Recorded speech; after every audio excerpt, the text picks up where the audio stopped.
This week, we're talking about work-life balance in my Zen workplace community as part of the Zen Your Work in 2020 challenge. Now, if you aren't a part of the community or the challenge, super easy to join, and I would welcome you into the group. What you want to do is head over to zenworkplace.com and just click this Join the Zen Workplace Community link in the upper menu. Now, the challenge is a separate subgroup within the community. So once you're there, you want to go to the group section. The challenge is going to pop right up. It is the only thing there right now, so it is impossible to miss. Now, if you're watching this video and maybe the challenge is over because we're ending it after the month of January, what you want to do is go back. I'm going to leave the group up there a little bit so you can go back and look at all the activities we've covered so far, including mindfulness techniques to enhance your goal setting, mindfulness techniques to enhance your confidence, and even working with those difficult colleagues. So what I do is I try to apply mindfulness in highly practical ways for problems that the average person experiences every single day at work so that you can reduce your stress, enhance your creativity, do all that good stuff. Hope to see you as part of the community. But for those of you who are already there and taking part, what we're going to talk about this week is productivity, or at least today. We're talking about other stuff this week too.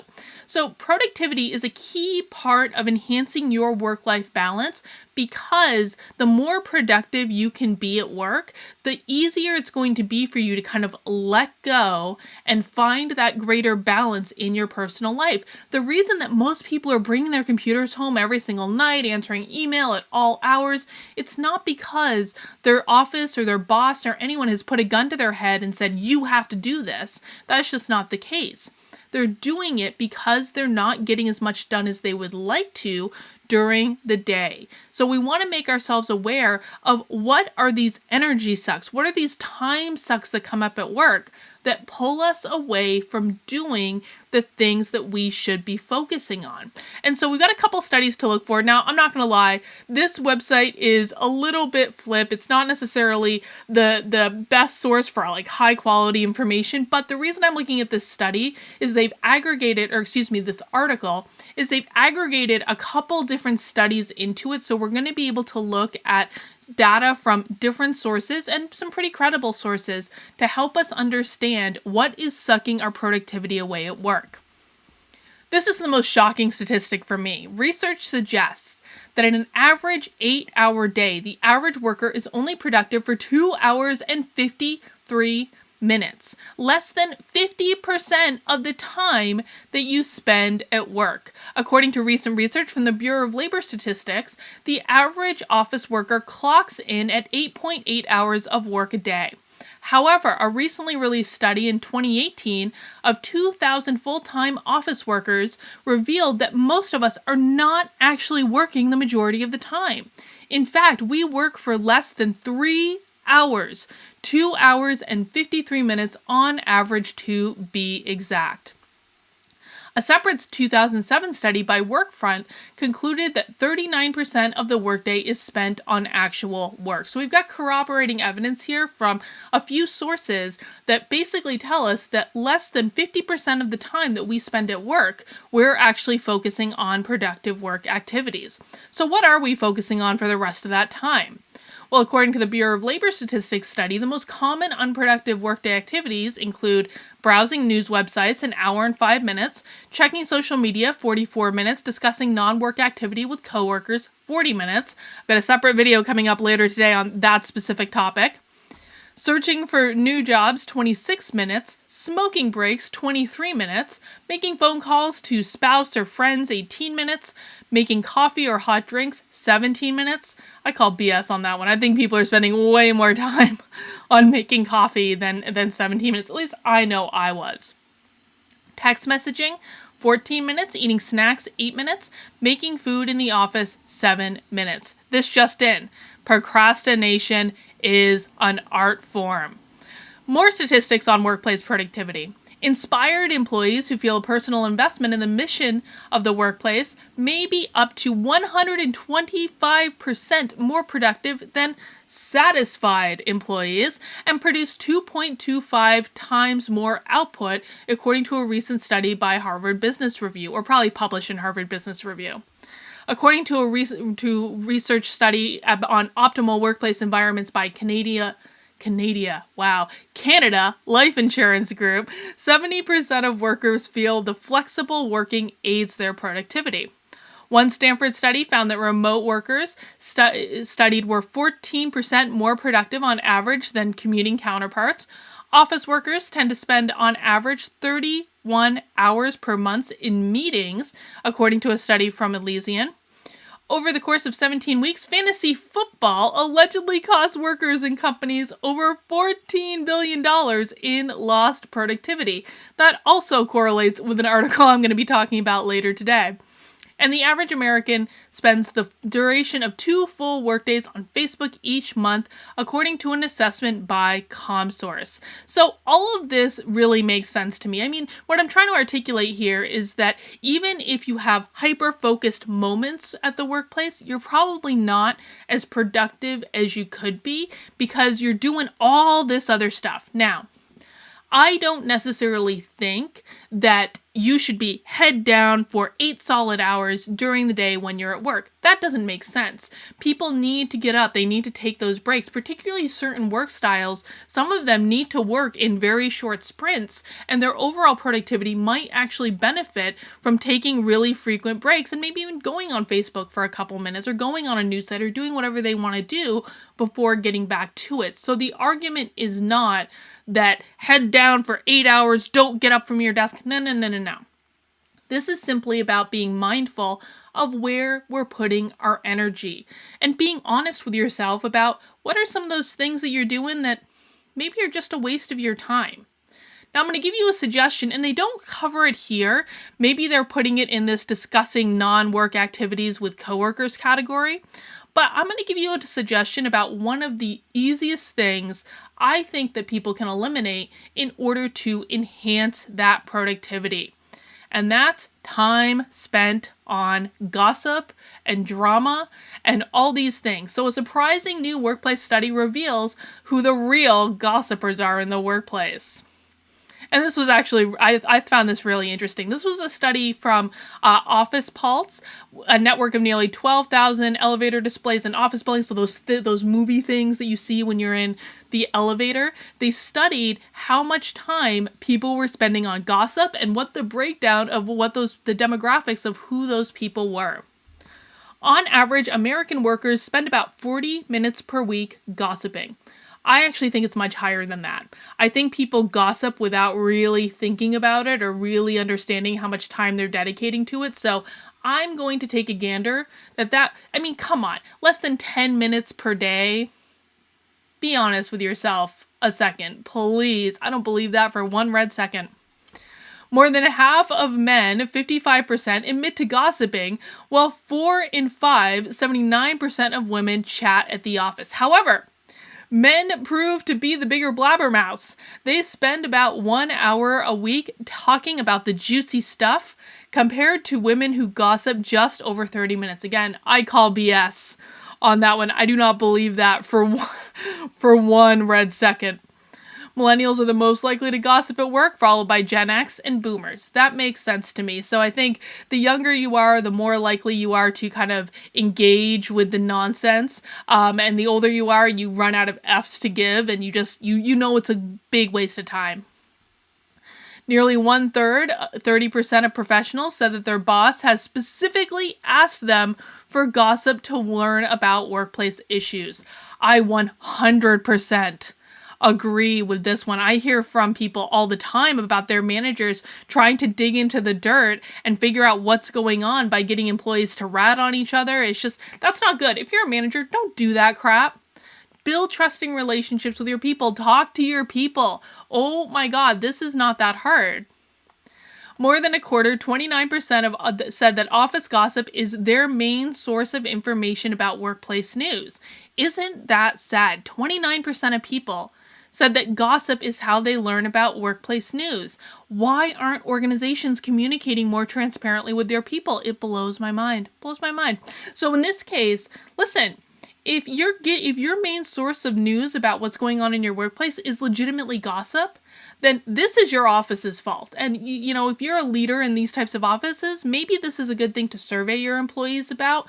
Really find out how are they getting information about different goings on in the office, different news, different announcement, different programs, stuff like that. Because if the number one source of information is gossip, you've got a communication problem on your hands. You need an internal communications person. As gossip builds up, jealousy increases. 38% of people said they've been jealous of coworkers because of their success. That number spikes when we're specifically looking at millennial workers. Makes total sense to me. The majority of office gossip relates to specific workplace conflicts between coworkers, management, bosses, and clients. With that one coworker, that guy, 71% of the gossip is around that guy or that gal. I'm not trying to be gendered here. Executive management team, 40%, 44%. My boss, 34%. Clients, 31%. HR, 20%. Interns, 5%. Why are you spending time gossiping about interns? They're interns. They're like, I don't want to bash interns because interns can be legitimately really helpful, but in the grand scheme of things, interns are incredibly inconsequential. While gossip has a largely pejorative connotation, these types of conversations aren't always bad in the right context. Nearly half of respondents, 44%, said that the office chatter relieves their workplace stress, and 42% of millennials said that it builds workplace relationships. I think that I question the validity of gossip being the glue that holds these workplace relationships together. Listen, if gossip is the thing that holds your workplace relationships together, you need to do better. You need to do better. It shouldn't be the gossip. It should be the work. It should be the mission. It should be the purpose. And if you're a leader in an organization that has maybe a gossip problem and your employees are using it to hold those relationships together and bond them together, man, that's just not going to work long term. Listen, when I did my dissertation about workplace bullying, working in toxic working environments, one of the key findings that I had was that, and it goes back to gossip about your management or that one coworker or that executive team. One of the things that targets of workplace bullying would do, because when there's a workplace bully involved, they're never just going after one person. Most of the time, they're going after multiple people because it's a power game. This is not an interpersonal issue. It's a key mistake people make about workplace bullying. It's not an interpersonal issue. It's about power and control and feeling like you've got the upper hand. That's what it's about. And so oftentimes when there's a workplace bullying, they target multiple people in the office. It's never just one person. And so what I found was that targets actually got some relief by talking to each other, by sharing these experiences, by building that social support. However, in the long term, they actually viewed it as a detriment. So the social support, that gossipy conversations about what this person is doing, they were helpful at first, but when it went on and on and on, it actually became very, very detrimental. So I'm not suggesting that all gossip is in relation to workplace bullying, but it only goes so far in terms of building and solidifying those workplace relationships. But there's another type of thing that I want to address here, and that's drama. Drama. So this is according to Cy Wakeman, who I have a great deal of respect for. I really respect her approach and her research. Your company is wasting a lot of time on drama, according to my estimate, as much as 2.5 hours per day. Again, this is written in first person from Cy Wakeman. I know what you're thinking. I speak with leaders from over 200 companies per year, and at almost every event I have, after I share this thought, someone comments, 2.5 hours of drama per employee per day? I just don't see that in my organization. That is because when most people hear the word drama, it conjures up pictures of a few highly emotional employees, heated team discussions and arguments, and heated water cooler conversations. But my definition of drama includes anything that creates what I call emotional waste. Mentally wasteful thought processes or unproductive behaviors that keep leaders on their teams from delivering their highest results. Drama includes complaining, judging, creating stories, gossiping, blaming, jumping to conclusions, meddling in other people's business, and simply put, arguing with reality. Now, this is why I really question that statistic about 40 minutes per day on gossip, or 40 minutes per week on gossip. When in reality, when you look at someone like Cy Wakeman's definition of drama, a lot of these things include different gossipy type activities that we might not overtly identify as being a part of our day or our organization. In 2015, I partnered with Cantor Futures Company to survey 800 leaders from more than 100 organizations that represent medical, technology, manufacturing, and financial organizations about the time they spend on drama. They reported spending 2.5 hours per day per employee on drama. And here is what we learned about the percentage of time per day leaders were spending dealing with specific non-productive workplace behaviors. So they looked at working to engage employees, 8%. I wouldn't call that a use of drama, but it's only 8%, so I'm going to overlook that one. Overcoming resistance to change, 13%. Working to get buy-in and alignment, 14%. Increasing accountability, 23%. But the biggest is addressing ego behaviors. Let's skip down and learn what they mean and how they defined each of these things, because I might change my opinion if we look at the definitions. These include, addressing ego behaviors, which is the largest. They include your daily gut-a-minute conversations, which turns into 45 minutes of employees inventing, much of which addresses things that have never happened and never will happen. So the lesson we want to take here is, I've talked about the stories we create in our head, our perception, our internal dialogue about the context that we're operating in. If you create stories that lead to venting or feeling anxious or all these things, you have to take personal responsibility to change the story. Because if you're wasting time, if you're wasting 45 minutes on a day venting about different problems at work, that's not going to help you solve the problem. It's just going to keep you in that place. It's your time spent on exhausting the mitigating workplace gossip, scorekeeping, the energy invested in soothing employee defensiveness to feedback. I don't like that so much. There are reasons people are defensive when they get feedback. It's because when we get feedback, our sympathetic nervous system lights up, which is our fight or flight response. This is almost the way most offices and most bosses treat feedback. This is almost natural, like innate. People can't necessarily control it unless they're proactive about it. Resolving hurt feelings and misinterpretations. Increasing accountability. This includes a leader's time coaching up employees who blame their circumstances, not their efforts, for their lack of results, dealing with a lack of ownership for their outcomes, and working to improve employee resilience and overcome daily obstacles. 14% gaining employee buy-in to organizational strategies. Leaders spend tremendous energy managing poor employee attitudes about things that can't be changed and cajoling for buy-in, which shouldn't be optional, instead of focusing energy on creating the future. 13% overcoming resistance to change.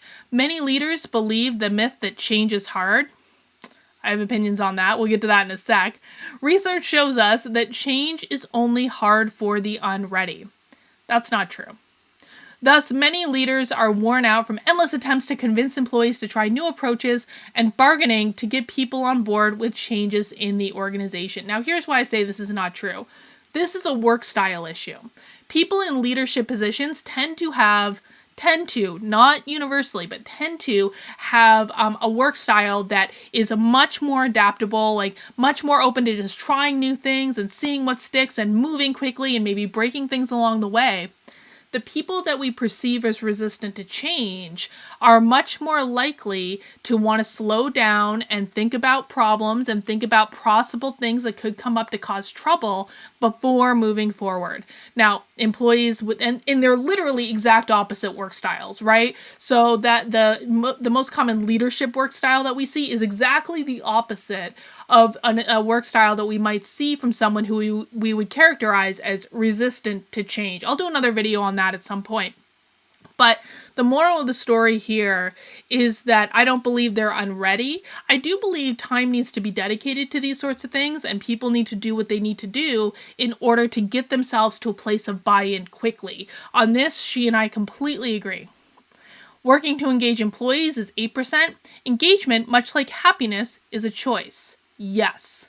Furthermore, I found that accountability, not engagement, drives results. Effort to engage employees who are choosing not to be engaged by using perks creates entitlement. I could go back and forth with her on that one. But I guess what I'm pointing out here is that so many of these things, almost every one of these things, just from an employee perspective, these are things that you can take personal responsibility for and work to change your own perception, your own inner dialogue, and really make sure that you're focusing your energy and attention when you are at work in the right place. So you have to ask yourself, every moment of every day, we're making a choice, right? Are you making a choice to focus on something that's going to help you feel more productive? Or are you making a choice to focus on things that are not contributing to your success, not contributing to your achieving goals? And maybe sometimes they feel good in the moment. Like sometimes engaging in those gossipy conversations or the drama feels really good in the moment, but it doesn't actually serve you in the short term, in the midterm, or in the long term. So we need to be conscious about where we're putting our energy and attention. So this is an area I'm going to dig into separately. I think this video's already gone a little bit long, but in order to achieve our best work-life balance, going back to this, we have to really be conscious and mindful of where we're putting our energy, where we're putting our attention, where we're putting our efforts. How much time can we rededicate throughout our workday to things that support our goals and support our own mental health and our wellness and our work-life balance? How can we redirect that energy? And the moral of the story here, from all these different studies, all this different data, is that you probably have more opportunities than you think you do. So what I'm going to suggest is if you want to make advances in this area, really have an honest conversation with yourself. Don't judge yourself. Don't say, oh, stupid me for dedicating this time to this drama or this gossip. Don't judge yourself. This is not a judgment exercise. Instead, just have an honest conversation and say, you know what? Here are my goals. Here are my work-life balance goals. In order to achieve those goals, I need to really make sure I'm hunkering down in the workplace so that I can go home at night, not take my computer with me, not be checking email at all hours, not, pull out the laptop after dinner and after the kids go to bed. I want to go home. I want to spend time with my family. I want to do things that make me feel really good. In order to do that, you have to be productive during the day. So do a little brainstorming exercise. Be honest with yourself. Where are you putting your energy that is not supporting your work-life balance goals? And what changes do you need to make in order to get yourself back in the right direction? Create a little plan.